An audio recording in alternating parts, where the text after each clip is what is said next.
અમદાવાદમાં જ્યારે આ પ્લેન ક્રેશ થાય છે, વિમાન દુર્ઘટના સર્જાય છે, અનેક ચીચિયારીઓથી ગુંજી ઉઠે છે વિસ્તાર, ત્યારે મેઘાણીનગરના જે યુવાનો હતા એ યુવાનો આગળ આવ્યા હતા। એ પ્લેન ક્રેશ થયું ત્યારે આસપાસના જે યુવકો હતા તેમને નાની મોટી ઈજાઓ પડી હતી, છતાં પણ તેઓ આગળ આવ્યા અને એક પ્રયત્ન કર્યો કે કદાચ આ પ્લેનમાંથી કોઈ જીવતું હશે, કોઈ તરફડિયા મારતું હશે, કોઈના શ્વાસ હજુ ચાલતા હશે, જે મેસમાં વિદ્યાર્થીઓ હતા કદાચ એમનામાંથી કોઈ જીવતું હોય એવા પ્રયાસો કર્યા આ યુવકોએ। અને એરોપ્લેનની જે બારી છે, બારીના કાચ તોડ્યા હતા।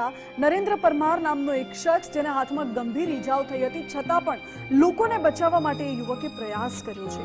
લોકોના જીવ કેટલાના બચ્યા છે તો તેનો આનંદ છે તેવું નરેન્દ્ર પરમાર કહી રહ્યા છે। આ દુર્ઘટનામાં લોકો મર્યા તેનું દુઃખ પણ છે। 2 દિવસથી રાત્રે ઊંઘ નથી આવતી તેવું એ યુવક નરેન્દ્ર પરમારનું કહેવું છે।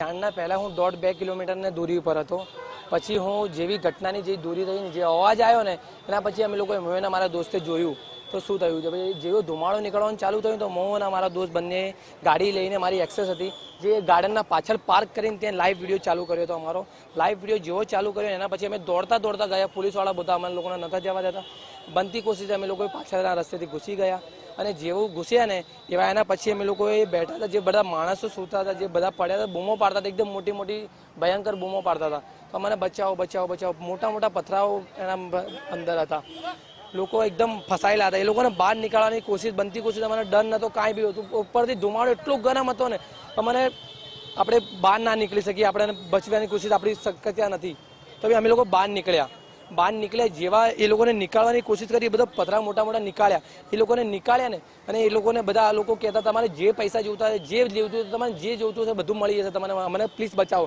અમે કીધું તમે ટેન્શન ના લો, અમે લોકો બેઠા છીએ, અમે લોકો આવી ગયા છીએ।